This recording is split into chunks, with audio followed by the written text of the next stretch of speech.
Okay, fans, we pick up the story in the spring of 1939. There was much going on in the world in 1939.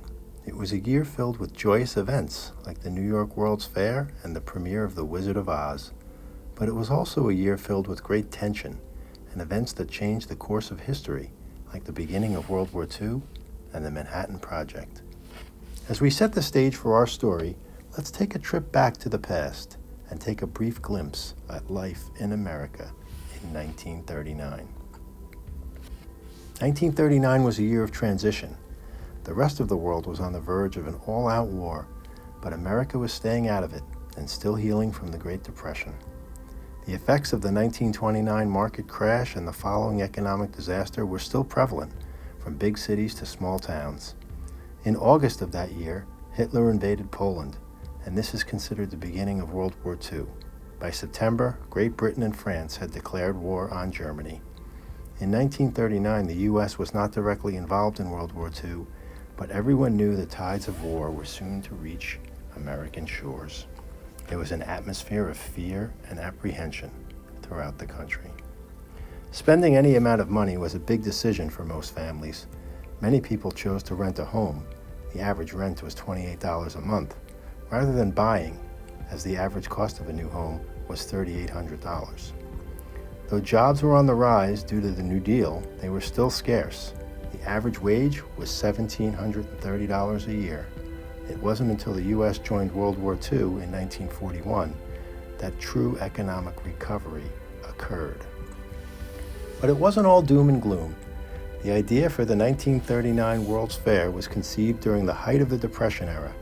The theme was meant to inspire an optimistic view of things to come, titled The World of Tomorrow. The grounds for the fair were a 1,200-acre ash dump, and it was a not-so-subtle reference to the current state of affairs at the time, having just gone through the Dust Bowl and the Depression. The dirty plot was transformed from a barren land into a futuristic utopia. The fair brought together different nations, civic groups, government agencies, and corporations from around the world. There were massive pavilions and exhibitions on display. Over the course of the fair's two-season run, over 44 million people attended.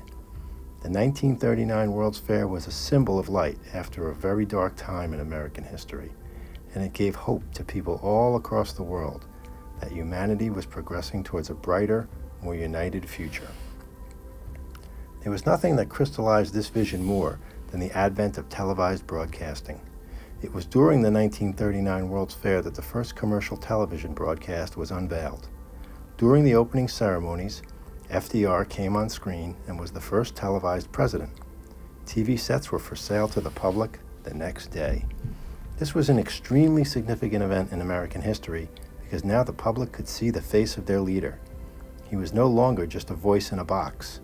The shared connection of watching the same thing as someone else, miles apart, had a profound impact on the morale of a country that had been ravaged by poverty and true destitution. The little glowing box in the center of the living room was a portal to the world. Americans were no longer alone. The first television broadcast was a step towards a future where everyone was able to participate and experience the world together. 1939 is also considered the greatest year in film. When it comes to the high quality and sheer amount of films released that year, as well as the huge attendance at theaters across America, no other year really compares to 1939. The world was in chaos, the wounds of the Depression were still very raw, so people needed an escape, and Hollywood came to the rescue big time. One of the most popular films of all time, The Wizard of Oz, premiered in 1939. The tale of a girl who escapes life in Kansas, located in the heart of the Dust Bowl, and enters a magical world, transported the audience out of their everyday lives. The film was met with immediate acclaim and was nominated for Best Picture at the Academy Awards. Judy Garland, the star of the film, was thrust into immediate stardom, and the song Somewhere Over the Rainbow topped all the music charts. The Wizard of Oz was beat out, however, for Best Picture by the classic film Gone with the Wind, which was also directed by Victor Fleming, who, by the way, directed The Wizard of Oz. Gone with the Wind premiered in December of that year in Atlanta, Georgia. It followed the life of Scarlett O'Hara, set in the American South around the time of the Civil War. The film took home 8 Academy Awards, including Best Supporting Actress, making Hattie McDaniel the first African American to be nominated for and win an Oscar. There was also much to get excited about in the world of sports. The reigning NFL champs that spring were the New York Giants, who had defeated the Green Bay Packers in the NFL championship game.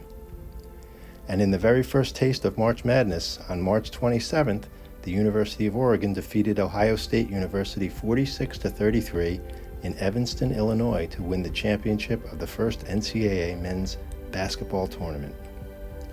But far and away in the 1930s, baseball was considered the great American pastime, and the players were revered as gods among men. In June of that year, the first Little League baseball game was played in Williamsport, Pennsylvania, and the National Baseball Hall of Fame and Museum was officially dedicated in Cooperstown, New York. And in August, the first televised Major League Baseball games were shown, a doubleheader between the Cincinnati Reds and the Brooklyn Dodgers at Ebbets Field. The Yankees won the World Series that year by sweeping the Reds in 4 games. Leo DeRocher of the Brooklyn Dodgers won Manager of the Year. Joe DiMaggio batted .381, Jimmy Foxx had 35 homers, and Ted Williams drove in 145 runs to lead the majors. It was the final season for Lou Gehrig. That year, on July 4th, Lou Gehrig Day was declared at Yankee Stadium. During the celebration, for the first time in the history of Major League Baseball, they retired a player's number. Lou Gehrig's number 4 would never be worn again by another player. In spite of the horrible disease that had taken over his body, ended his career, and would eventually end his life, that day at Yankee Stadium, Lou Gehrig famously said, "Today, I consider myself the luckiest man on the face of the earth." And so we pick up the story of that 1939 season, but not the one played in Major League ballparks across the country.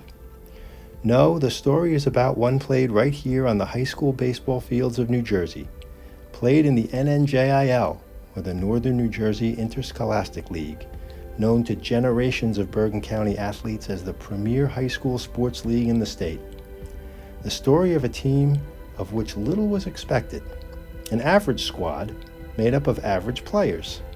Yet they were led by one man, a giant among boys, both physically and mentally, a man whose prowess and determination would carry these boys to heights unthinkable, a man who answered the call time and time again. That man was Big Jim Sloan, and this is his story.